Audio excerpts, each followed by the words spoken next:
Bonjour. Bon après-midi. Hello, and thank you very much for your presence here today.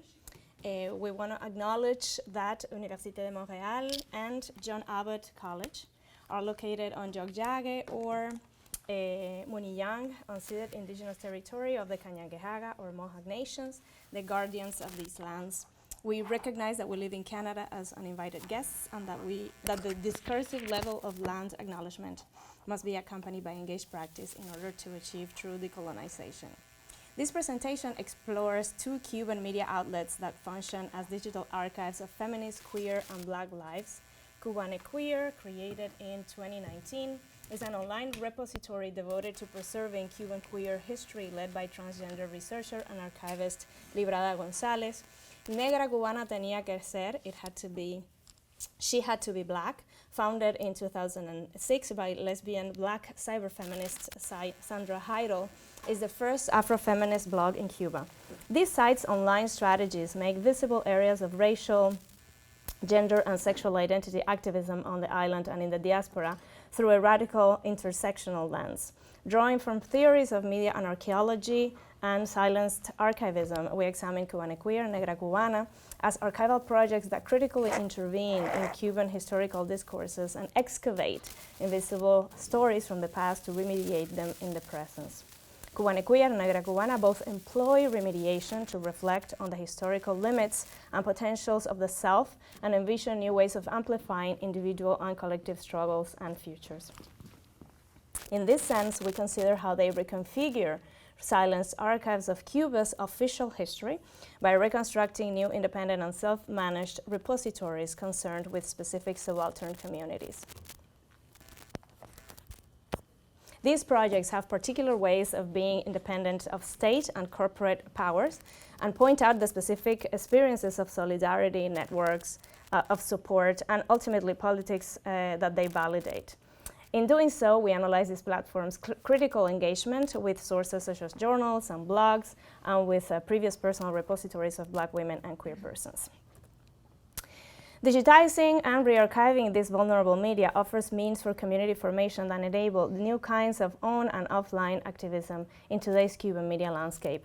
The various uses of the words archive and repository beg the question of definition.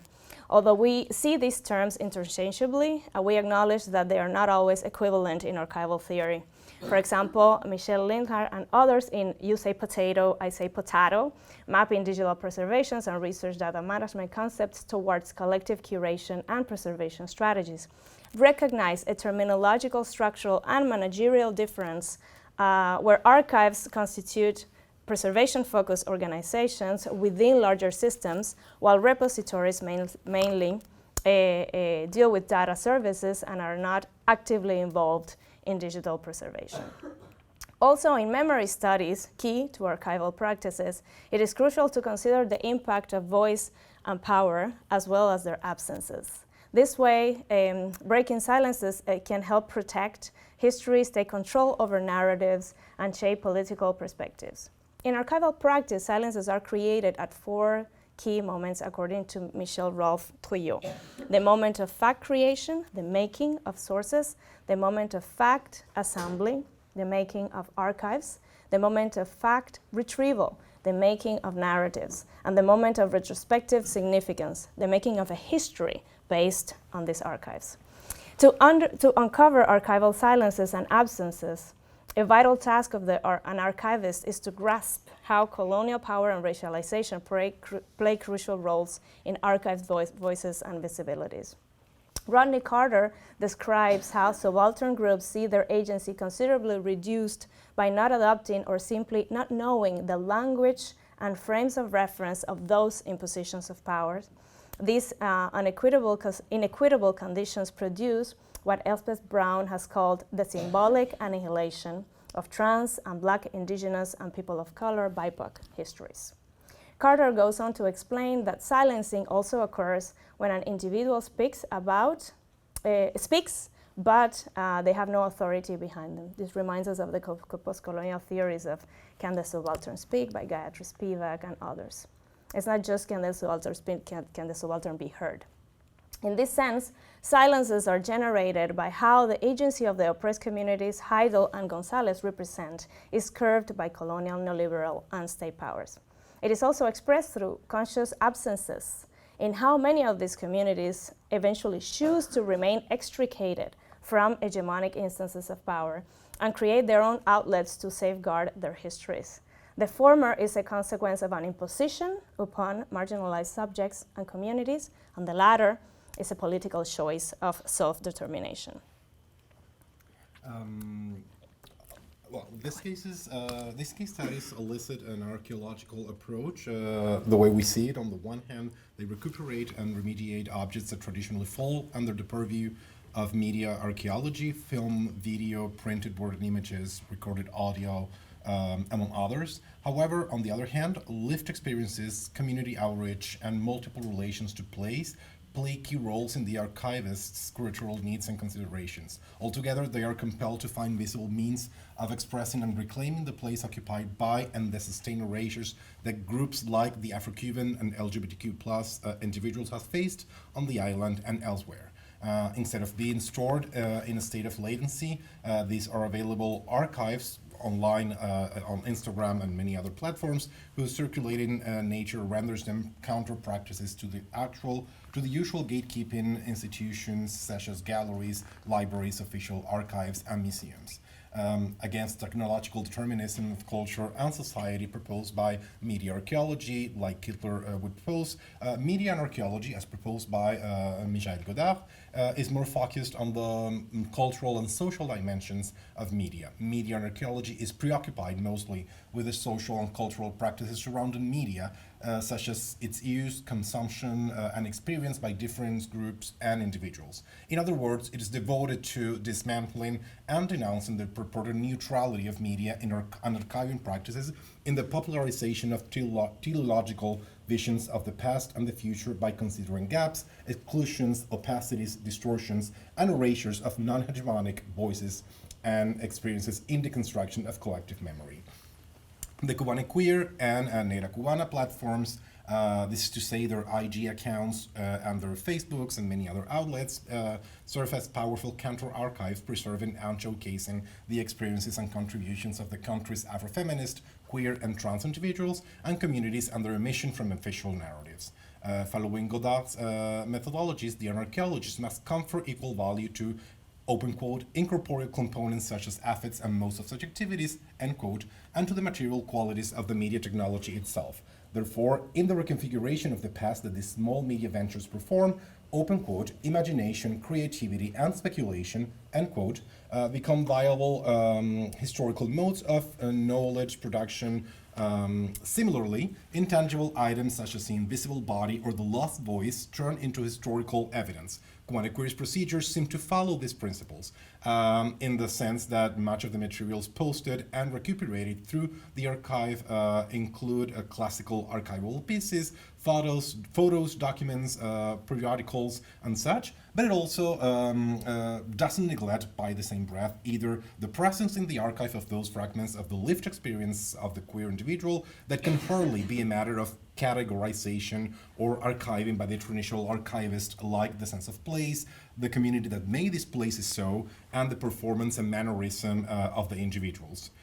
For example, as you can see in the slide, in one post from on Instagram from May 2020, one can see a scanned copy of the now defunct Cuban magazine Show, La Revista de los Espectáculos, or the magazine of spectacles, a periodical that documented the nightlife of pre-revolution Havana, with spotlights on spectacles happenings in renowned cabarets, clubs, and bars like the National nightclub, today Cabaret Nacional, Tropicana, which is probably the most known, Montmartre, and many others. Musme, who we see in this image, a well-known performer and drag artist of Cuban Chinese origin, is presented in this posting through the 3 snapshots that the magazine offered in 1958. Musme appears for the camera in fashionable siren-cut nightgowns with gracious arms that either accentuate their figure or stretch out, like inviting the audience, framing their delicate poses.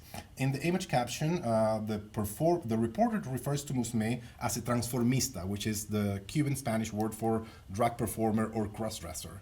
That has become the sensation of the Intermezzo bar in Old Havana in the times of the Republic, whereas the original reported focusing on Musme's exoticization both for their Asian ethnicity and their capacity to dance, sing, and most notoriously trick the regular patrons of the Intermezzo bar.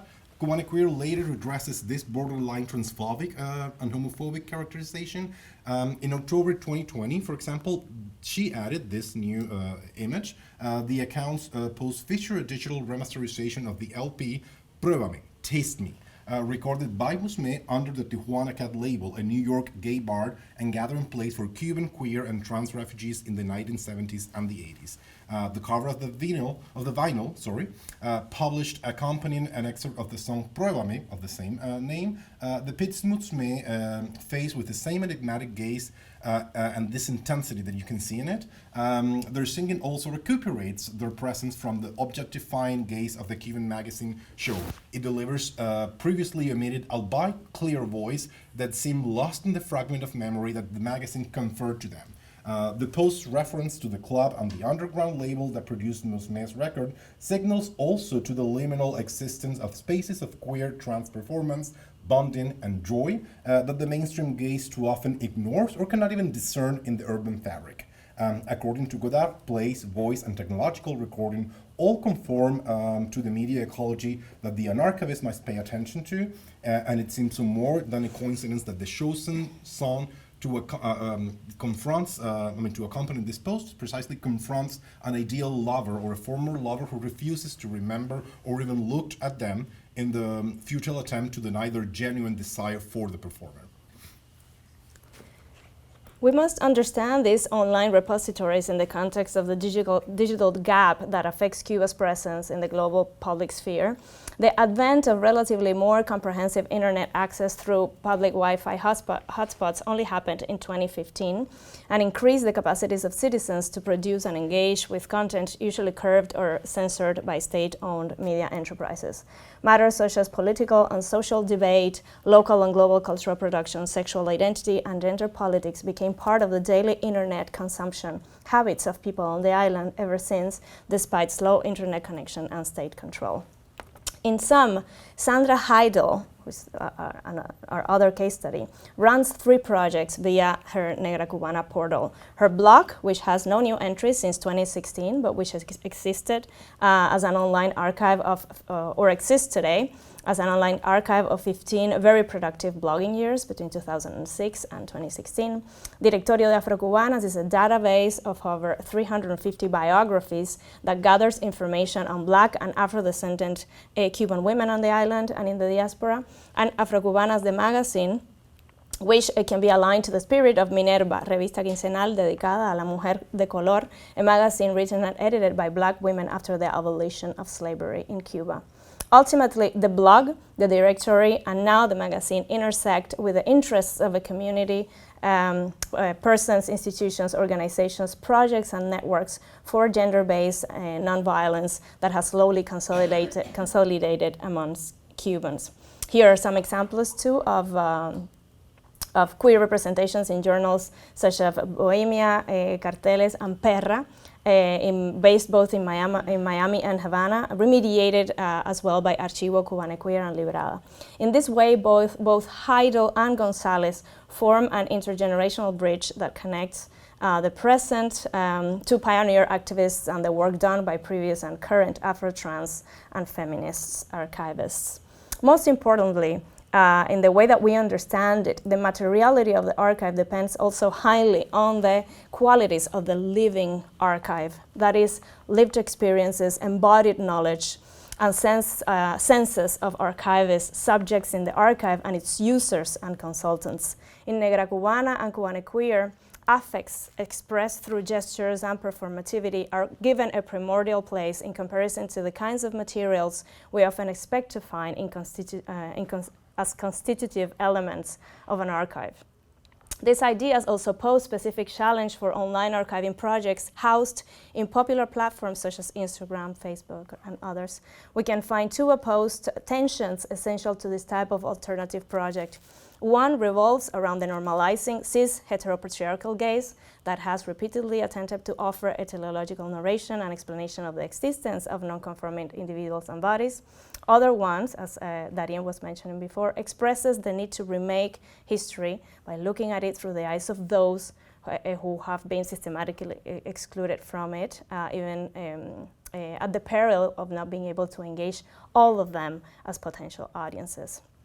Finally, we claim that both Negra Cubana and Cubana Queer are actively occupying spaces through killjoy projects that function differently to traditional state archives hosted in official and patriarchal organizations. They do so by prioritizing embodiment, performativity, feeling, care.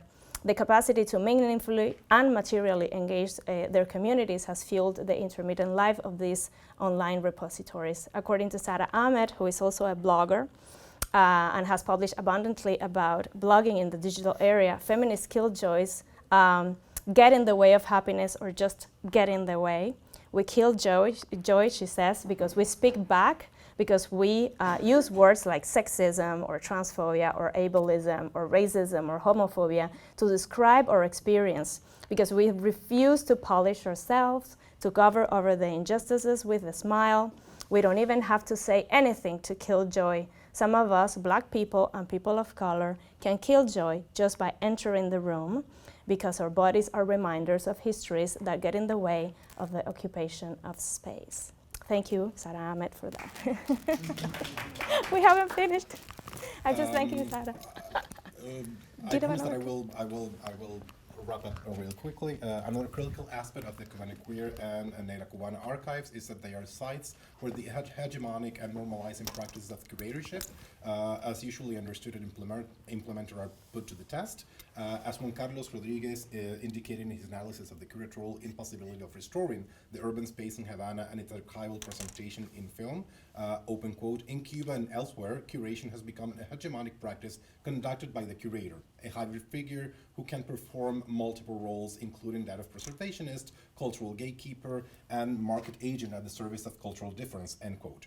Gonzalez and Heidel, archival maintenance and management, make curation actually an editorial politics, a dialectical process through which feminist, LGBTQ+, and Afro-Cuban subjects and collectives are invited to potentially participate in the medium that's performing care and restitution to the same community. These practices differ from those implemented by traditional and hegemonic archives, obviously, as a practical mandate lies beneath this tactics. Activists, archivists know the limits they confront in terms of economic resources, access to information, and the bias of their own archival practices.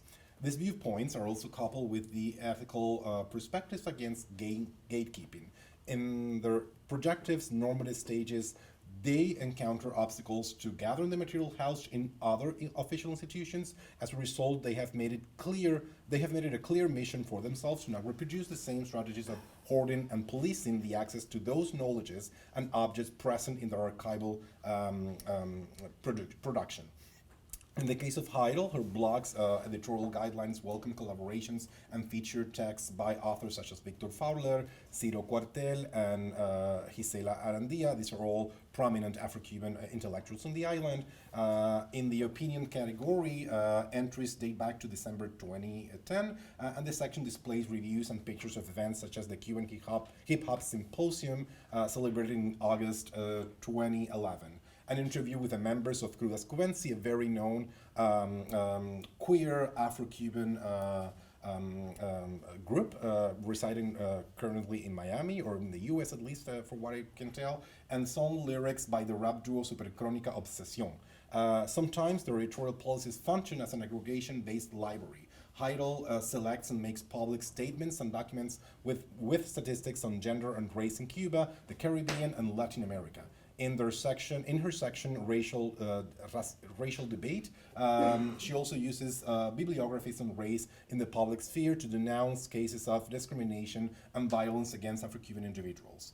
One example includes the controversy around Black Cuban intellectual Roberto Zurbano's text for Blacks in Cuba, The Revolution Hasn't Finished, wrongly published as For Blacks in Cuba, The Revolution Hasn't Begun in the New York Times. This made a huge scandal in Cuba, leading to Zurbano's dismissal from his position as editorial director of Casa de las Americas Department of Publications. On a similar note, the Cubana Queer Archive has actively invited its followers to contribute to the maintenance and support of the curatorial practice. On January 13, 2023, Cubana Queer called upon its followers to help digitize and preserve a series of VHS cassettes containing hours of raw footage recorded in Havana by documentarist Kelly Anderson, and at the same time, stickers of the Cubana Queer Archive were sold through the Instagram account to fund this digitization process. Only 3 hours later, the original post was amended to express gratitude for the donations that allowed Librada to digitize the entire collection and keep the videotapes in acid-free containers.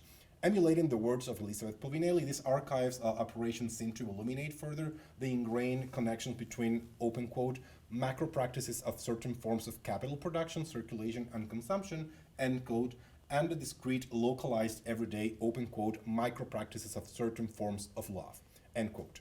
This is to say, Cubana Queers and Nera Cubana demonstrate how, in the case of these projects, their critical stances against the pervasive late capitalist logic of these platforms like Instagram or Facebook can coexist with other forms of financial sustenance based on the effective relevance of this archive for the communities that they represent.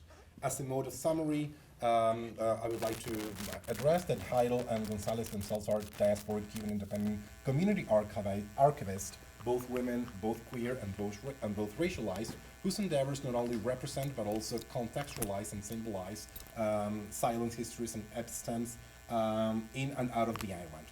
They work independently as public figures and opinion leaders affected by cyberbullying, harassment, and other online violence while negotiating their online presence with the mainstream platforms hosting their projects. This is to say, again, Instagram. They collaborate with institutions, organizations, and communities to thrive in the complex world of media activism without losing autonomy and other ethical imperatives behind their work. Their underfunded activist work built a new path that disidentifies from the role of traditional archives and the official storytelling of the nation. And collaboration and solidarity are the glue, we argue, that ultimately binds their activist struggles for intersectional social justice. Thank you.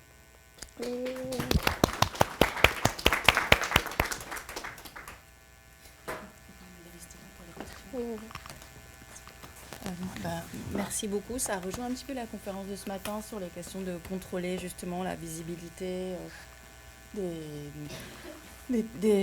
publics queer. Donc ça clôt la journée en résonance avec la matinée. Donc merci beaucoup. Et est-ce que vous auriez des questions, observations, commentaires, demandes d'approfondissement? Voilà, je m'en doutais. Je n'osais pas.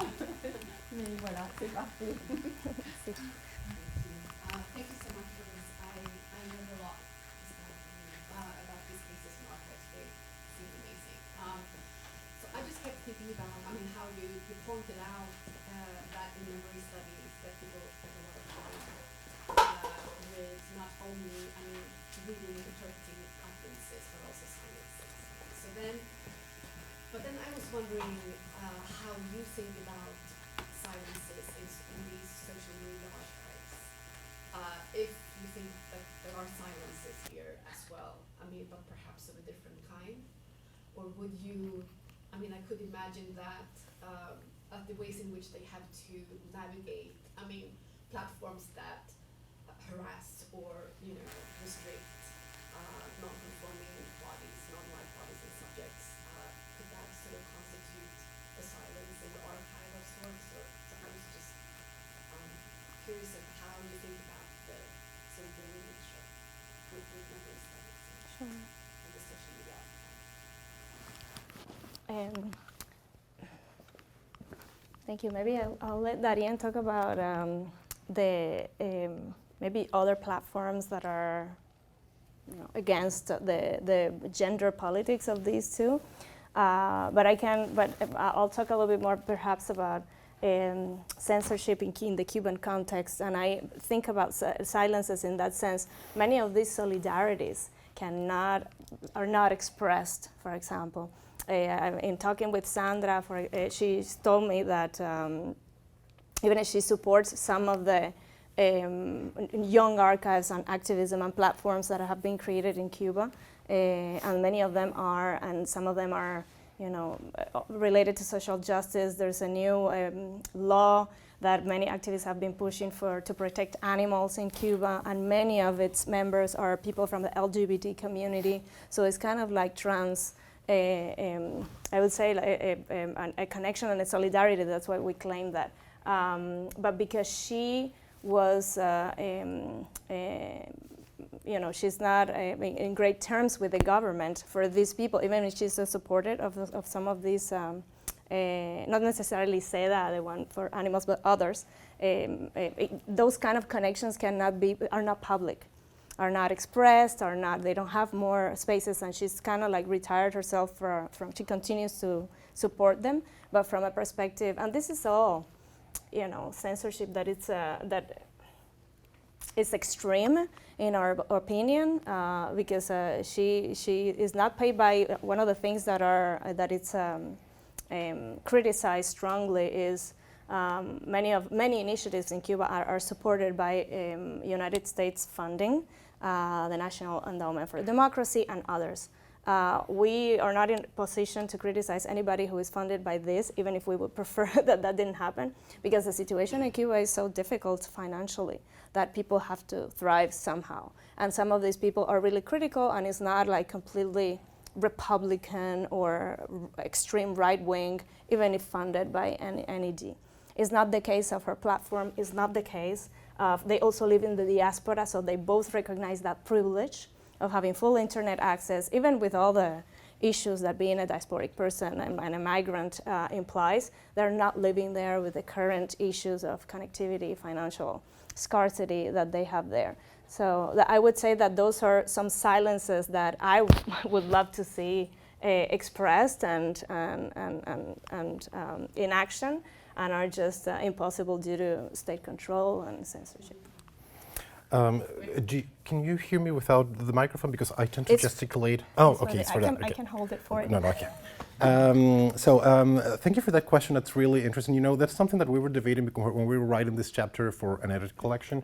And the idea of silence is not something that we, expressed in those terms, but it's something that we were actually struggling with, or at least wrestling with, in the sense that, for instance, silence, at least for the queer communities and the Afro-Cuban communities, isn't really a state of exception. It is modus vivendi, if you will. So for us, silence is a very talkative, if you will, form of existence. And yes, they struggle with silences, let's say, in IG. I mean, these are bodies, these are discourses, these are modes of life that are heavily policed and sometimes, harshly censored or just erased, even from, the online sphere. And, what I always appreciate when we were talking at some points that, accounts like Negra Cubana or Cubana Queer, their function in this sort of mentality of what we call in the Hispanic world as entendidos, which is people who have the knowledge of, where to get or where to go find this sort of affiliation or joy or support in the queer community.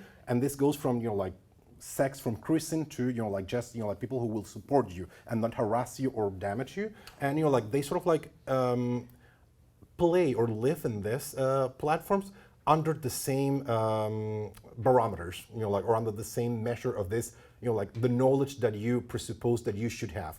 They are not really proposed to you, even if you, by your clicks or your likes or whatever, you are understood as a queer, or at least someone that is interested in these themes. They're not really proposed to you. You have to have previous knowledge that people share from mouth, from mouth to ears, and then you go and you find this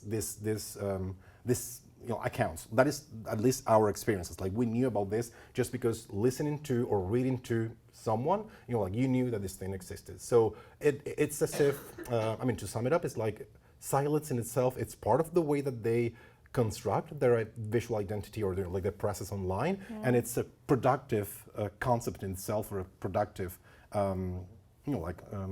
agent in the way that they conceive their existence in these platforms.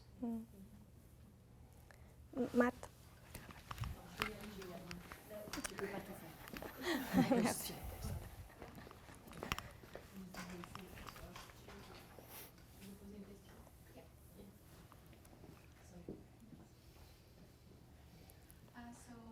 The question I have is, if based on your research, if you have identified some sort of best practices to kind of create and curate, perhaps successful, I don't like this word, but it's the word I'm going to use, successful, okay? Effective living archives or living media archives. Based on your work.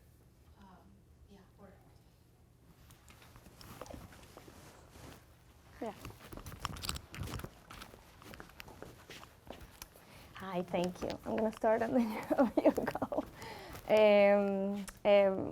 We discussed that a lot, actually both of us, in a project that we're related to at the Vulnerable Media Lab at Queen's University. It's a project called Minor Archives and Radical Distribution in the Americas, and it's just not talking about collection management and not just talking about access and power. It's also like politics of care, and best practices is like the best way to put it, I would say.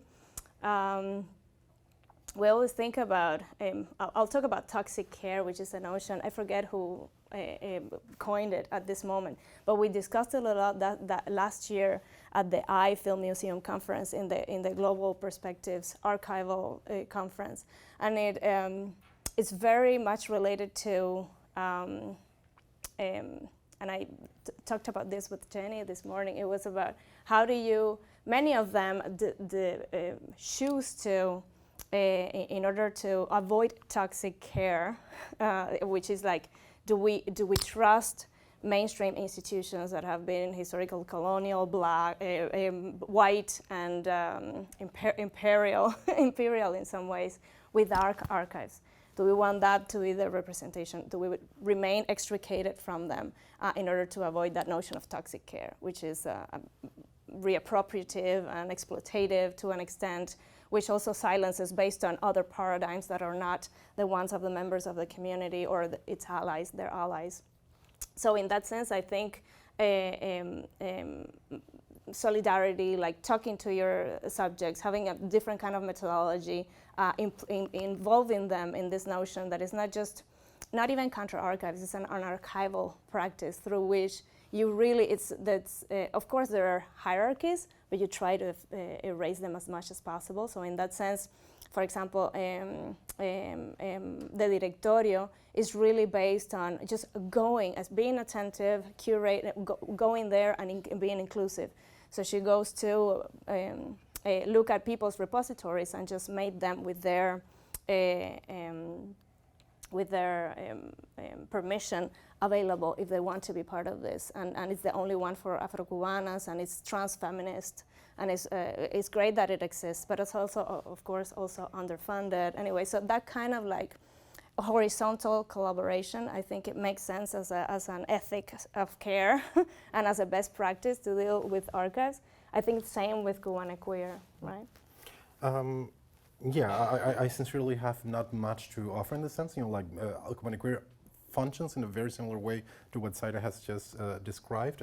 If anything, I would add, again, success, and I know that entre guillemets, that, because it's not really a concept that we would use, and not really something that we were thinking. If anything, they are successful in this, to paraphrase Halberstam, in this queer ability to fail. They massively fail in these platforms. As you could see, most of these people, they have, 500 likes, which is not even, it's risible as a notion, at least for these big successes in this platform. So they fail at that, but just the mere existence of these platforms are successes in themselves. Otherwise we wouldn't even have, people like myself, we wouldn't have nothing to look at and to recognize ourselves and know that people like ourselves have a history and that we belong,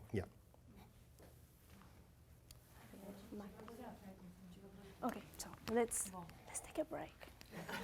Merci beaucoup. On vous remercie encore beaucoup de cette Et donc, on va clore la journée sur